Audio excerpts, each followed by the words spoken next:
How's it going, Andrew? Thanks for coming on the Life After Business podcast. Good. Going great. Well, I am looking forward to our conversation because you've got a very interesting story because you built a really successful business early on in your life, and you've transitioned into a life after that is leaving imprints on a lot of people and a lot of people's businesses. But why don't you just kind of kick it off for the listeners that may not know the background of the first business that you started? Why don't you kind of just give us a little bit of a rundown? I never know how long to go with that. When you say a little bit of a rundown, how much? So I thought, well, I watched one of your videos on your website, and you were talking that you named the firm Bradford and Reed because you thought it was going to be a lawyer. That people were thinking that they were going to be a lawyer. So, but yet you sold holiday cards. So how did you start determining that you wanted to sell holiday cards, and what was like? I didn't. I never would have wanted to sell holiday cards. I don't give a rat's ass about holiday cards. I hate cards anyway. I mean, except for like a nice thank you card from time to time. I got into it because I wanted to make money, and I thought email newsletters would be the best way to make money. They still are a really good way to make money. I still see people build email newsletter-based companies. I thought, great, I'll get someone to subscribe to my newsletter once. I'll have ads in there every time that I send them a message, and I'll get to message them, once a week, once a day? Actually, it was going to be once a day. So they subscribe to my newsletter. They get an email every day, and along with it, there'll be an ad. And I thought, great, this is going to make a killing. And your brother was your partner, correct? My brother was my partner. So you were this. I mean, what was the kind of the dynamics between you and your brother? He was constantly coding things, constantly tinkering, and I was constantly looking for something to sell. I loved selling. I loved talking stuff up. I loved the business side of business more than I loved anything else in life. And so he would do things like he'd suddenly create a dating site, just coded it himself, dating site, but he hated promoting it. Or I think he was even creating an email newsletter piece of software, but didn't send out email newsletters, something like that. And me, I was constantly looking for something to sell. I wanted to create a magazine about success, about biographies of successful people. And it was kind of slow. It never went anywhere. So here I was, a guy who wanted to talk about business and think about business and run the business side of things. And he was a guy who just wanted to code. It was easy to merge. And frankly, I saw that someone was building an email newsletter that did well. I said, Michael, can you code this up for us and we'll partner up on it? And he said, yeah. I said, what I'd like is I want people to be able to subscribe via email.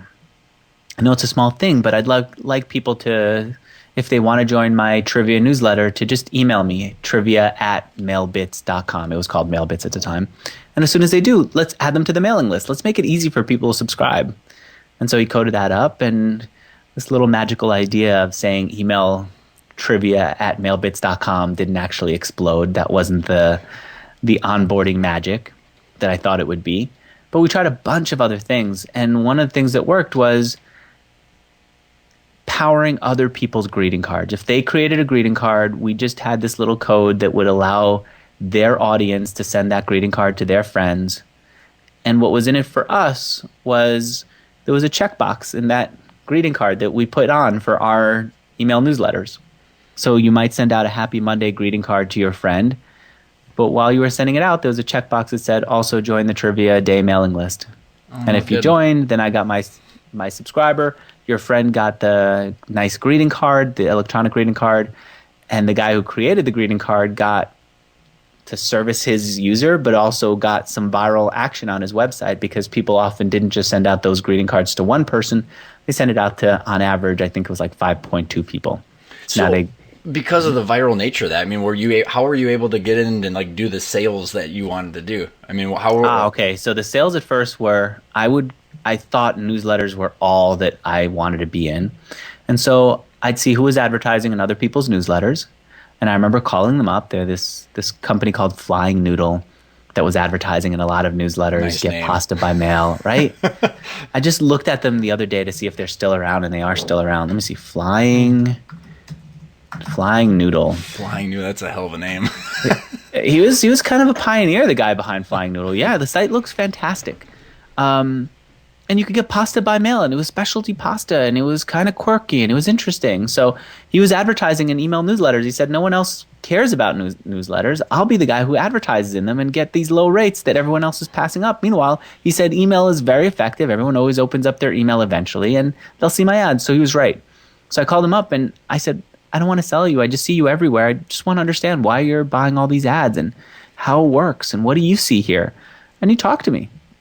And the reason he talked to me was because he loved the space. He loved buying email newsletters. He loved what he was doing. He thought he was smart, and he was smart for having discovered this. So he was happy to talk about how smart he was. And also, I'm sure in the back of his head, he said, if this guy Andrew does well, then I can advertise in his email newsletter. And so he did. He became one of my first sponsors. Maybe. How'd you decide how are you going to charge him? I asked him what he was paying other people. I asked him what he saw that made sense. I asked him what he thought was fair. We came up with $65 a day for all the newsletters was going to be my ad rate. I don't even know how many people I had, but I basically said, look, if it doesn't work out, I'm okay with it because I'm just trying to figure out what the number is. Just be honest with me. Don't lie to me. Mm-hmm. So if it does work out, don't tell me it didn't work out and lie to me that way. Right. I'll give you your money back, but ultimately you'll be screwing me. But I also said I'll do this with other people. Then once I got Flying Noodle as a sponsor, I had this calendar with all the days of the week on it, and I crossed off one of the days of the week, the first one on my list, and I said, you're my first sponsor. In my head, I said, you're my first sponsor. I don't think he cared.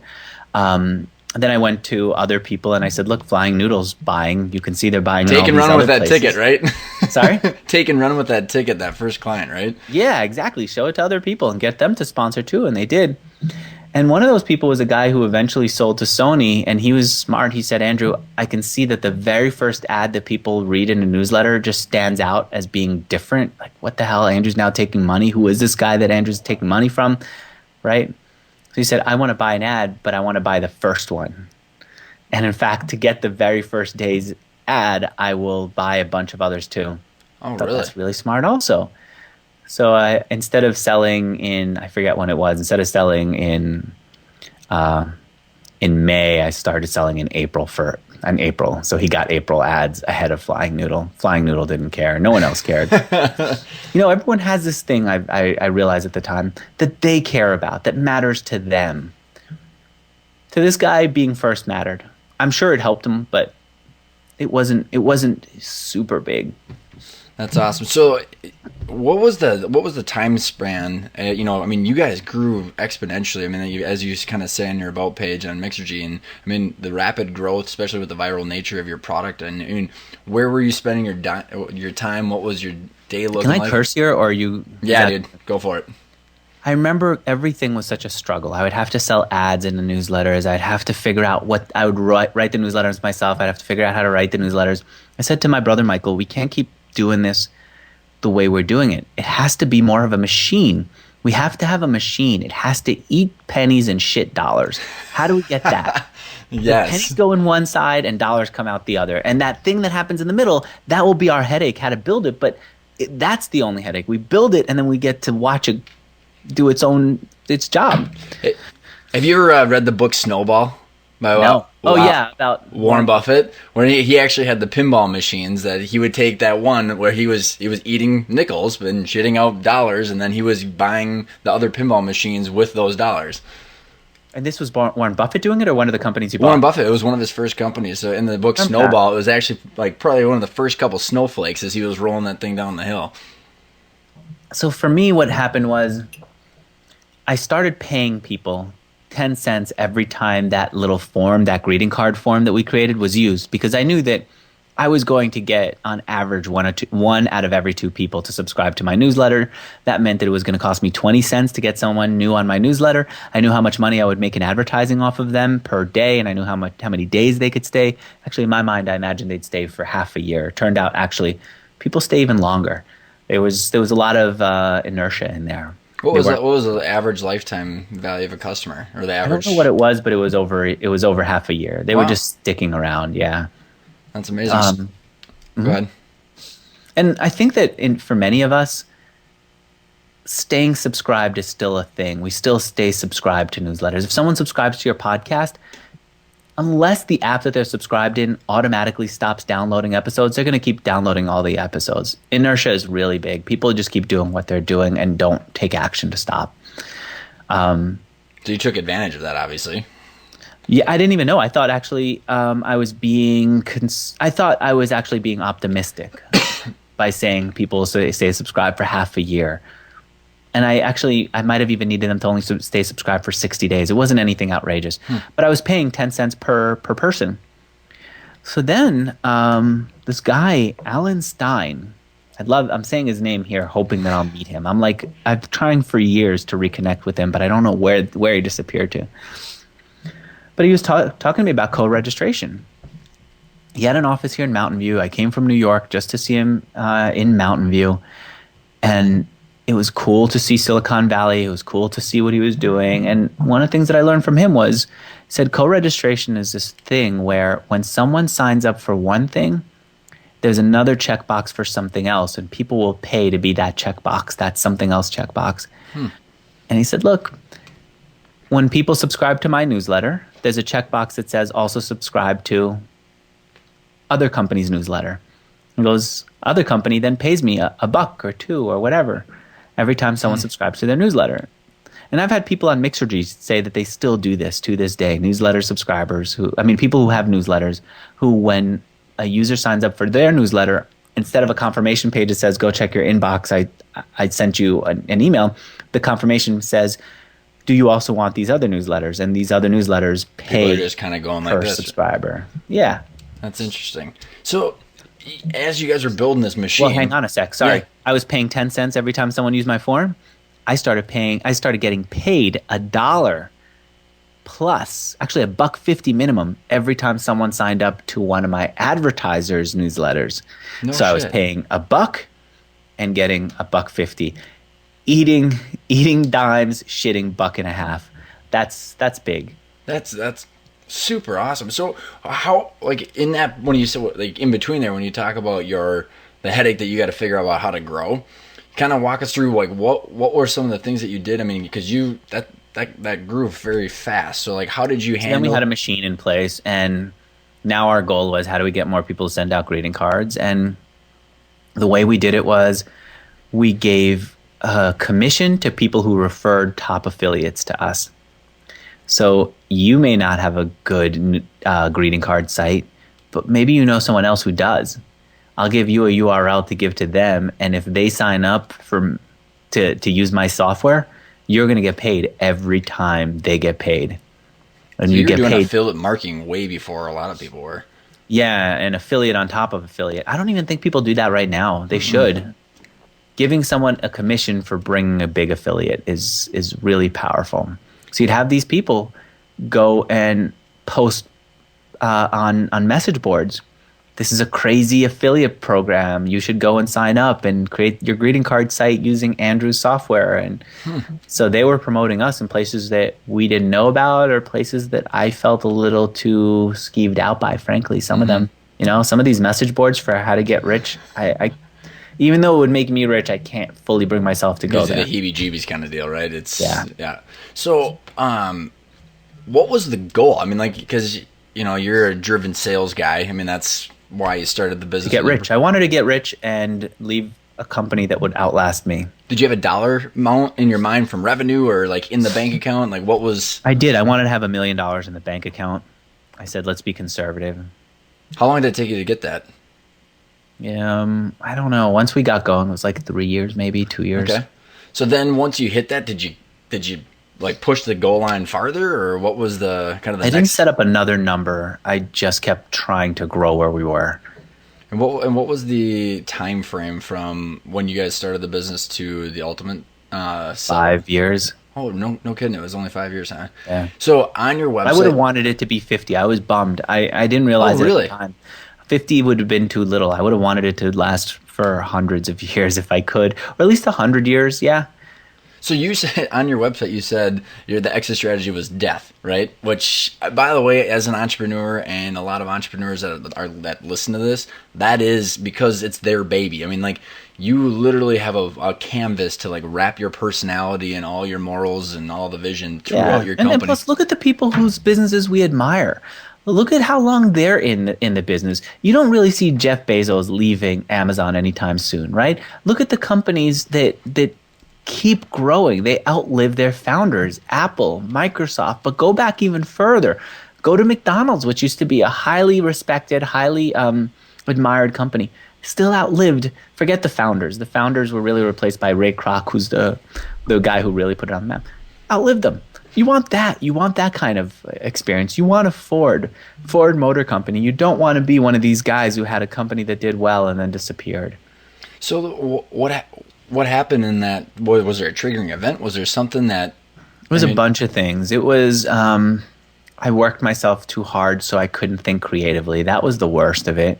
And I have a tendency to do that, to go all out and not stop until I'm burnt out, and I have to watch out. Frankly, I don't know if I should have done this interview with you. I should have just taken more time off. As we were talking before the baby started, I had a baby. I should have just taken a month off. Fuck it. Disappear for a month. Life is going to be okay. Things actually continue to go, right? It's so do you have like a phantom anxiety? I've termed it that. I don't even know if that exists, but when there's not this perpetual motion. No, I'm okay when there isn't. I just always want more. I want more of everything. Like, I'm a runner. I always want to go further, more distance. One of the things that I realize is I hate basketball and I hate so many other sports that my friends want to play with me. And I'd like to be there and be a part of their experience. I have friends who invite me to basketball. They say, don't worry, you don't have to be good. We're just going to have a good time. And I'd have a great time with them if we were all having drinks. But I know that my sport is not basketball because I like to just go further, just keep going further. So I'll go run. I'll bike ride. When I was living in DC, I'll row. I know myself. I want to see how far can I row this thing on the Potomac? How far can I get when I run? That's the problem that I have with work. I want to just keep seeing how far. And so you were asking me after the million, did I have another goal? Maybe I should have. Instead, my goal was, let's see how far I can run. So how did you know you were burnt out then? Bank account. Huh? How did you know you were burnt out? I mean, was it like, did you have a specific personal event, or was it just like I saw myself not able to think anymore, not think as creatively, not be as determined, not be as ambitious. That was a problem. That was one problem. Another problem was a lot of our companies, a lot of our advertisers started having financial issues. So they were having financial issues, scaled back what they were paying us or what they want, the amount of, the number of customers they were going to get from us. So that was another issue. There were lots of issues, lots of little things. But I would say the biggest one was I wasn't in the right frame of mind. I wasn't thinking as determinedly. I wasn't thinking as ambitiously as I usually do. What was the conversation with your brother? I mean, did he kind of see the writing on the wall? I mean, was there? Because I think we were both ready to be done. He was a little less burned out than me because he had outside interests. I thought he was mistaken for having outside interests. Like, he'd go snowboard over a weekend and come back on Monday. I think this guy is not taking life seriously enough. He's going to go snowboarding. Work, motherfucker, work.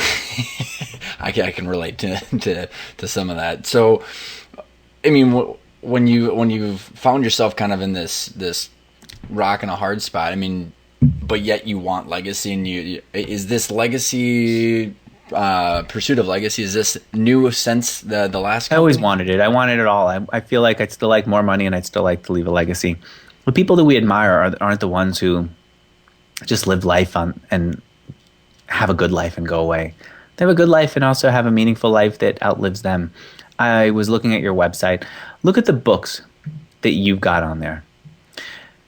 You've got The House of Morgan. Is this you or your dad? Yeah, this is you. The House of Morgan, right?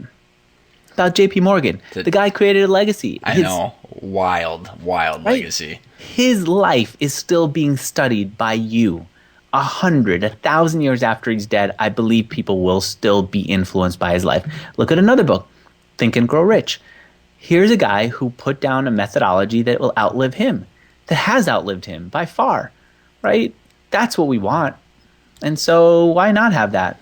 So so a couple questions about that, because 100% agree with you. I mean, Pierpont Morgan, first of all, bailed New York out of bankruptcy 3 times. Like, not a lot of people can say that they've done that, right? I mean, that's something that you can put in the book, and everybody's going to wonder why. Say the financial side of the U.S. Right. And then, so Were you so burnt out that you couldn't figure out a way to turn that I business? couldn't care enough. I couldn't think That's enough. I don't even know if I'd use the word burned out. Maybe burned out is too dramatic, but I definitely lost my edge because of exhaustion, Got it. because I couldn't think clearly. That's a problem. So then you say that you spent a lot of time off cycling and running. I mean, explain kind of the transition into like no longer waking up and learning how to take the pennies to shit out the dollars. What's Here's your what way of? happened. I was in a funk and wasn't thinking sharply enough. My friend at the time was doing the Avon walk, and she'd go to train every day for the Avon walk, and we were working together. So I'd go and like while she was on the treadmill, I'd try the treadmill a little bit. And then as she was walking down the street one day in Manhattan, she said, I know you never felt comfortable in a gym, but check this out. Someone has this gym that's exclusive. You go in a gym, no one's out there in the gym unless it's with a trainer. So it's like it could be you by yourself there, or maybe one other person with their trainer. You get your own locker room, so no one will see my penis, because I was very like actually wasn't so much embarrassed by someone seeing my penis, though that would be a problem. It was like seeing my hairy legs. I didn't feel comfortable going in a gym because of that. So those little insecurities of being in a gym and having somebody see me naked, going into the gym itself and having somebody work out who was experienced and I didn't know what I was doing. Someone carrying around a big huge jug of water, like a gallon full of. Oh, I didn't even think of that. That definitely would freak me out, because then they were like more experienced, taking it more seriously. They're more alpha male in many ways. So she introduced me to this place. It was called Dimensions. It costs a lot. Every time you walk in the place, it was like $120 easy, right? And actually, in retrospect, that's not that much money, but so maybe it was more than that. It was expensive.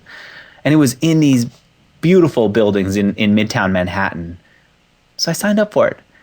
And the guy who I was working with, before making me lift weights, would make me run on the treadmill. So I was kind of walking on the treadmill with my friend, kind of running with this guy, and then I started rollerblading, and I realized that I could like try to push myself to rollerblade a little bit further and feel a little like I accomplished something, push myself to run on the treadmill more and feel like I could do something.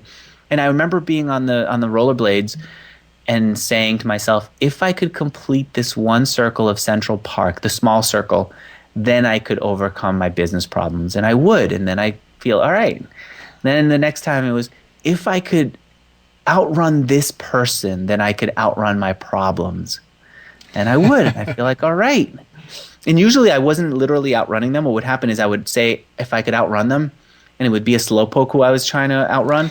And the slowpoke would eventually go sit down eventually, but I would keep on running. And so I've outrun them. And that was like a message to my head, which is eventually everyone else will give up. But as long as you don't give up, you will still make it. You will finish. And so those little wins helped me out tremendously. Those little wins made me feel like I could do something and made me feel accomplished. And because they made me feel like I could do something in a world that I felt really unsure of and out of place in. What made you feel unsure, out of place? In the gym and in sports and in running and anything, and being in Central Park at all without like some work or some purpose. So did you find the purpose in those activities? I mean, you're finding kind of like I found my strength in them. I felt like I have accomplished something at the end of a run. And then I would try to run before work. And so I would feel accomplished in the morning. I can't believe I just did 3 miles.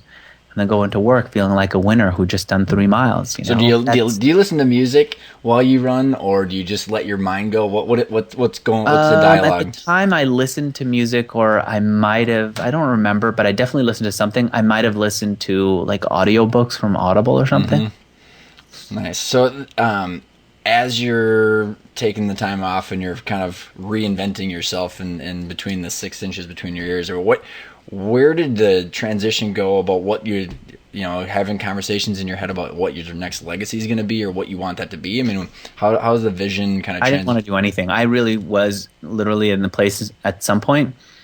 We sold the last piece of the previous company, and I said, I think I'm good.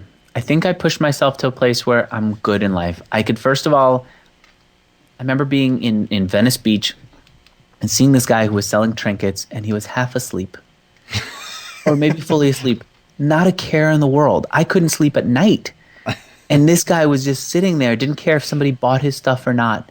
And I looked at the peace in his eyes and I said, I think I could live on so little that I want to have that kind of peace. So if I have to, worst case, I could always have, that's what I'm aspiring to, the peace that this guy has who's selling trinkets on the Venice Beach boardwalk. But I had a little more than he did. So I got myself a place on the Venice boardwalk, just like right overlooking it. And actually it wasn't overlooking it at first. It was in a building that overlooked it, but the apartment I had wasn't overlooking it. So I remember going to the manager and saying, I want one that overlooks the water. And the guy said, someone else has it. I said, I want you to tell them that I will pay them to get out of their place so that I can have it. Did he do it? Yeah, part of me thought, you know what he's going to do? He's going to tell them, guys, you can't stay here anymore because we already committed this to somebody else, and pocket the money himself. But I said, even better, even better. It worked. I don't care because I'll be with him longer than I'm with them. This was a place where people could stay on a monthly basis.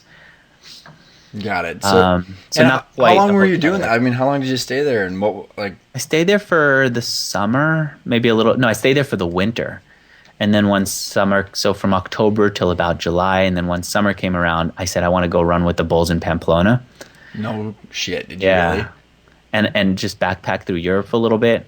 So I had my ticket, and I met this girl just before going, and I said, you know what? Here's a crazy thing. Do you want to come to Paris with me? I'm going to Paris, and then I'm going to go run with the Bulls in Pamplona. And she said, that is nuts. Let's do it. So she came, she didn't come with me. She couldn't get away from work, but she came like 2 days after. So I got to explore a little bit. Then she came.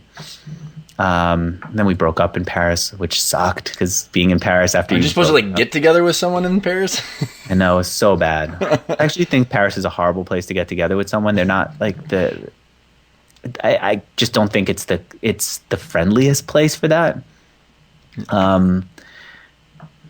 So that happened, but then I did go to Pamplona and I ran with the Bulls a couple of times, 3 times actually. Good, all that running in Central Park paid off, huh? You know what? I didn't even think of it as a running experience. But here's the thing. I got like really disillusioned by that experience. I did my research. I knew where you stand to get enough action that you can really run for your life, a little bit. Not so much that you lose your life. And then I stand in this spot, and I see people are so scared they're pretending to be drunk so that when they get kicked out, they could tell their friends, I was so drunk, they kicked me out of the running with the Bulls. I could tell. I could see the people were there, and they were like all hopped up. For some reason, I just had these eyes where I just noticed the world around me in more clarity. Maybe because I thought I could die at any minute. Then the guys who ran the organization, the local police, pushed us out of that spot because they wanted to create a better photo experience. They wanted to create a better, maybe safer experience for everyone else. They just moved you out. And I realized we're all pawns in their event. No one ever says I went to Pamplona and I had this delicious food. No one says the best city I ever went to was Pamplona. There's only one thing you talk about in Pamplona, the running of the Bulls. This is the one thing this poor little town has. And I say poor little town because if you want to pee, they don't even have bathrooms for all the people who come in from out of town. I mean, really, they just can't accommodate. This is their big thing. And so they're not going to let you experience it your way. They need to move you like a pawn in their chess game because this is what matters to them. So I realized I can't go into an experience just because Hemingway had it. I can't go into an experience because someone said this was going to be a dangerous or fun experience. It's always going to be their experience unless I make it up myself. And so I was in Pamplona for a few days, and then I just said, all right, I think I'm done. I paid for my hotel, but I'm ready to leave. And so I met these 2 guys who happened to be going to Madrid, and I went to Madrid with them. And then I just kept exploring Europe. How long were you gone in Europe doing that? About 3 months. And I had an open-ended ticket. I could stay as long as I wanted. I was staying in hostels because I never had that kind of experience. And I remember starting out being in these packed hostels with people from all over the world. And by the end, I really would just have a whole hostel to myself. Literally. No kidding. I was in Haarlem in the Netherlands. A giant place. Nobody else stayed in it. Because who says I can't wait to go to Haarlem in the Netherlands, right? It's just this little town. But in the beginning of the summer, people would stay in all these little towns. Everything was busy. Towards the end, I felt like, all right, this has actually gone a little bit longer than it should. It's time to go do something else. So where did the seed or the breath of Mixergy come into play? I was then back thinking I'm never going to do anything again, but I didn't know where to go back. So I went back to New York for a little bit. New York was a little cold, so I went to LA for a little bit thinking I'll go back to New York. I rented a place there. I'd go every morning and just kind of sit by the water and read the news and see what was going on. And I'd see people doing things, and I think I'm ready to do something. I think there's something happening. And at first I thought, I'm going to keep it so simple. I'm just going to get a card table. And I went out and I bought a card table so I could do something on the beach. Just like sell. I said, I'm going to go back to that trinkets, right? Sorry? Go back to those trinkets like that guy was selling? Yeah, except for me, it was going to be, I'm going to hustle from the start to the top, because starting with nothing was very exciting. So I went and I got my table, and I had like this like $3,000 suit that I still had. So I was sitting there at this $20 table, $3,000 suit. I was going to just be the guy who gave you business advice and start from scratch and build it up. And the truth is, I'm embarrassed to say this, I think if I would have realized where this story was going, I wouldn't have started it. I could never set up my table there. I never set up the table. Really? Why? I think it was just too exposed. It was too... Anyone who saw me might have thought that I was like a failure, I guess. I don't know. I think there's definitely a part of it feeling too embarrassing to do it, but it also felt artificial too. That even before I did it, I went and I paid a guy on the boardwalk to teach me how to do it. It was a psychic. I said, let me ask you a question. I want to come here and sell. Can you tell me how it works? And he goes, no, I don't have time to tell you how it works. I said, I'm going to pay you. I said, okay. And the whole thing he said was, just go to the internet. He didn't know I had any internet experience. He just said, look, the future's in the internet. What are you doing here? Just go to the internet. It was just like everything was go to the internet. But can I just set up a table? He goes, yeah, you could set up a table. No one's going to kick you, but go to the internet. So I realized I was doing something that was a little artificial, that was not who I wanted to be. And I also felt like a dork doing it. So I never set up that table. I bought my chair, I bought my folding table, and I think it went to the garbage pretty new. So, what about you felt like a failure? I mean, you say being exposed and you felt like a failure. You technically sold your business, you got the money that you wanted to, and But then everyone would have to know that, who was coming to the table or passing me by. I think that's a little part of it for sure. The truth is that before that, I pushed my boundaries a lot. I risked talking to women who I would have been embarrassed to talk to before, and risked failure in ways that I wasn't naturally comfortable. Like failure with women, I wasn't naturally comfortable with. Failure in running, I wasn't naturally comfortable with. Failure in like running with the bulls and getting hurt, or like even like breaking skinning my knee would have been like a risk. I risked all that and all the humiliation, and was immune to it, and to some degree, I thought. So it must have been more than just feeling like a dork and not being able to get past that feeling. I think it also was just that this was artificial, that this was me trying to start from scratch in a way that was just not authentic to who I was. I really was more of a digital person. I really was more of an online person. This really was some kind of made-up experience that really wouldn't have worked. So did you set up like a, quote unquote virtual table then? Obviously you kind of moved into that, what that kind of seed was, right? What I did was I started organizing events. I thought I need something that has the same virality as the online greeting cards. With a greeting card, you send it out to one person, like a regular paper greeting card. You send out to one person, that person gets it, it goes in the garbage, or it goes on their mantle for a few days, and then it goes in the garbage.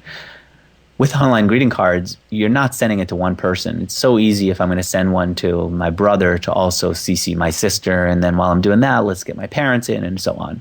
So people would do it to an average of 5.2 people or some number like that.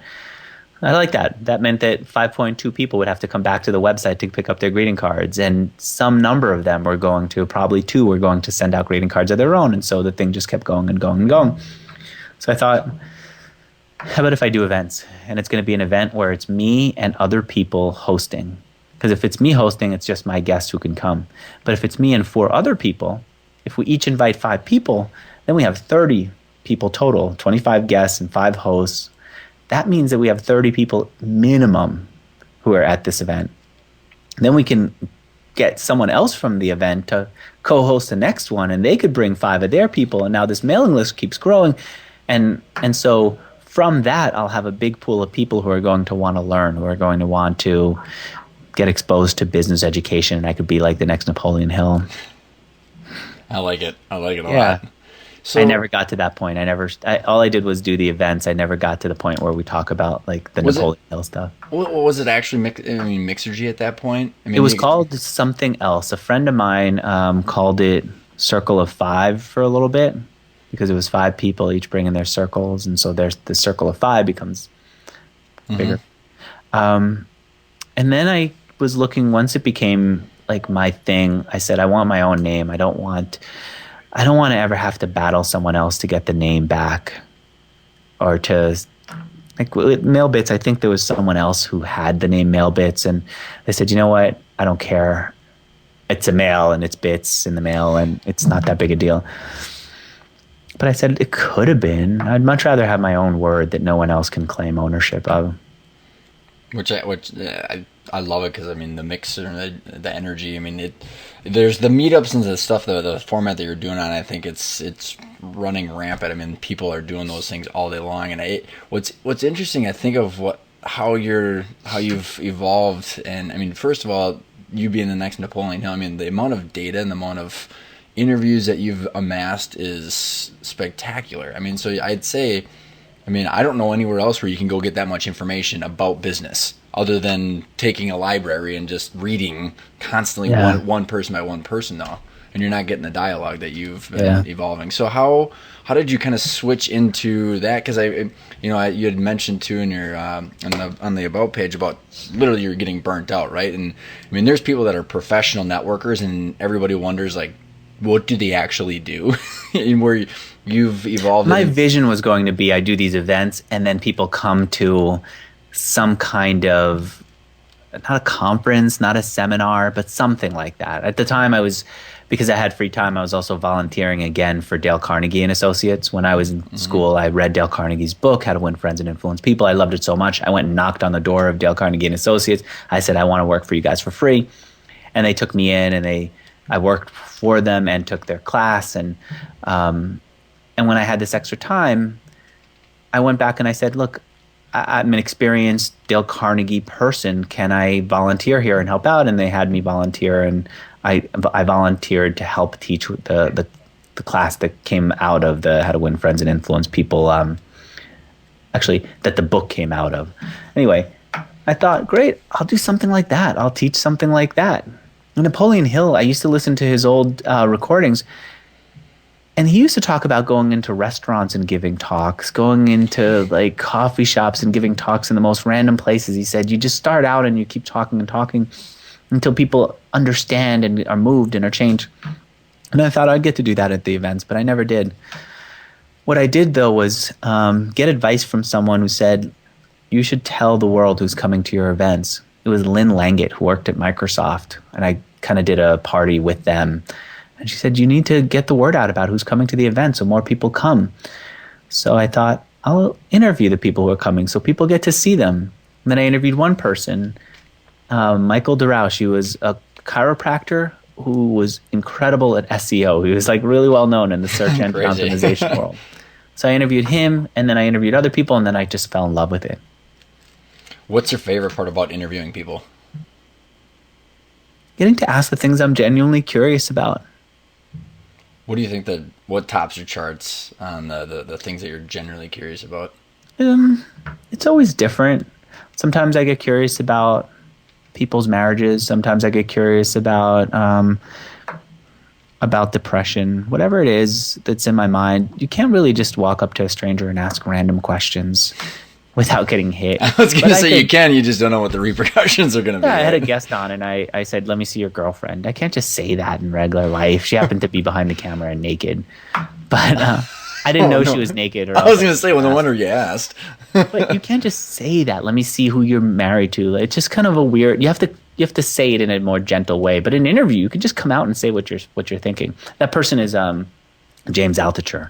So I know him well enough that he loves those kind of questions. Well, one of his book, or not his book. Well, I actually read a book where he was in it. Talked about all of his kind of like crazy experience that he had, and then his podcast is actually one of the reasons I started. So it's his personality. He's very authentic to himself. I respect it a lot. Yeah. So one of the interesting things about what you've done with Mixergy, so a lot of our listeners, I mean, they're trying to figure out like where they fit with their business and their life. How do you balance that emotional, hey, this is who I am, versus, okay, I've got a business that kicks out cash, right? And like, I see. How do you separate yourself from the business? Yeah, I mean, do you have any advice? I haven't done that really well here at Mixergy, but I did do it well at MailBits, and I did it intentionally. My favorite professor in college was a guy who was a real entrepreneur who taught entrepreneurship, who gave us this book by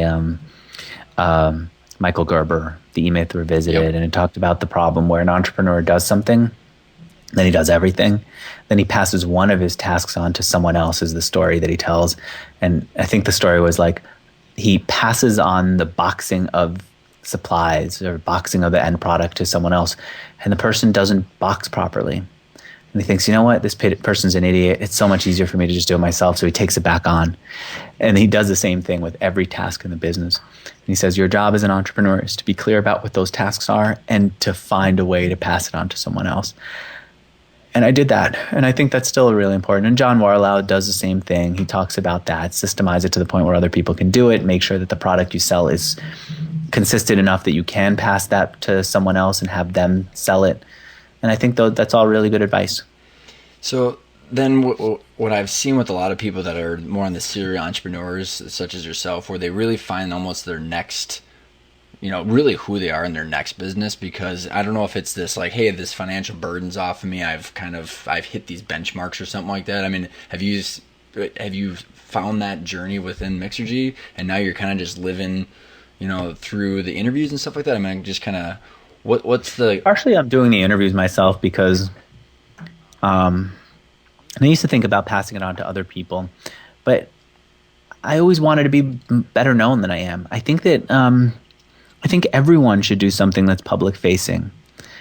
Almost everyone. I could understand some people just not being that, not that it doesn't fit their personality, but if it fits your personality even a little bit, I think it's worth doing. I'll give you a reason why. We wanted to add this alert to our site to make it easier for people to get alerts every time they subscribe, every time we publish a new episode of Mixergy. Mm-hmm. And there was this company that offered it for free. And I said, why are we integrating something for free? I don't know what this guy's business model is. So I emailed the company and I said, how are you offering it for free? Being a little suspicious. So he responded back. He said, basically, we sell data. So then I emailed back and I said, you mean you're going to email data about my website or in the aggregate? And the response was, hey, Andrew, I just saw that it was you. I'm going to take over for our customer support person. And I want to tell you, I've been listening to Mixergy for a long time. Let me be open with you about our model. Our model is we can potentially in the future start selling data about your site's traffic to other people. Here's how it could work, but I don't know yet. I got straight talk direct from the person who ran the company because he knew me. I think we all need to have that. And in the old days, people would. In my free time, I used to go to all those old clubs, the Rotary Club, the Kiwanis clubs. I went to one meeting of all of them just to see what it was like. And people who used to do business in the olden times, in the 50s, and I think even after that, they used to go to these clubs and they would get well known by being supportive, by taking on leadership roles, by presiding over meetings, by organizing events for multiple clubs to meet each other. That's how they would get well known. And so people, if they'd knock on someone's door, they'd know who they were. If their employee went out and knocked on someone's door, their employees would know who they were. We don't have that. The way we do it now is by doing publicly facing things. And an interview program like mine is one good way to do it. Another way is to blog publicly. Another way is to go to Snapchat. I'm seeing people kill it with Snapchat that way. I think it's important to do it. And I like doing it publicly like that. And so I'm not ready to pass that on to someone else. I know you got to kind of get running here. If there's one thing that you can leave our listeners that we haven't really talked about through the different journeys that you've got, I mean, what would the one piece of advice be that you'd leave us with? You know what? There's so much, and I don't know where they are, so it's hard to give advice without knowing what people. It's like dispensing medicine without knowing what hurts first. So I'll give something that I think is universally true. I think more people should be doing interviews, and I especially think interviews, not blogging, not anything else, because we need to learn from other people in a way that allows us to ask follow-up questions and probing questions. I think you can learn a lot from reading David's book, The Trust Edge, but imagine if you could sit down with him for an hour and just have a conversation over dinner. You'd learn more. But imagine even further if instead of having a conversation where you feel like you have to contribute to the conversation by talking about the meal, by asking how his day was, by telling you how your day was, imagine if you had the whole hour to do nothing but say, hey, you know what? Actually, compassionate people that I know of aren't very trustworthy. They actually come across as very insecure. What do you say about my friend Steve? And then have him explain why Steve is an outlier or how Steve is doing it wrong, right? That you could only get full knowledge like that from someone else by talking to them, by probing them, by asking them questions. Frankly, it would suck for me if everyone did interviews, because I started doing interviews long before anyone else was doing interviews with business people, right?